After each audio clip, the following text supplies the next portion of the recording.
Hi friends, ഇന്ന് നമുക്ക് മത്തി അച്ചാർ ഇട്ടാലോ? ഇതാണ് 2 കിലോ മത്തി. ഞാൻ നല്ല ഫ്രഷായിട്ട് എടുത്തിട്ടുണ്ട്. ഇതിന് വേണ്ടി ഇൻഗ്രീഡിയൻസ് ഒക്കെ പറയാം. മുളക് പൊടി 2 ടീസ്പൂൺ, അതുപോലെ മഞ്ഞൾപ്പൊടി, ഉപ്പ് ആവശ്യത്തിന്. ഇതെല്ലാം കൂടെ നമുക്ക് മത്തിയിലേക്ക് ഇടാം. അടുത്തതായിട്ട് 1/4 ടീസ്പൂൺ ഉലുവാപ്പൊടി, വിനേഗർ ആവശ്യത്തിന്. ഇതെല്ലാം കൂടെ നമുക്ക് ആഡ് ചെയ്യാം. എന്നിട്ട് നന്നായിട്ട് മിക്സ് ചെയ്യുക.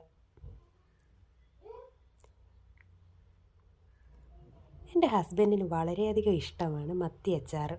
അപ്പം ചേട്ടനൊരു സർപ്രൈസ് ആയിക്കോട്ടെ എന്ന് വിചാരിച്ചു.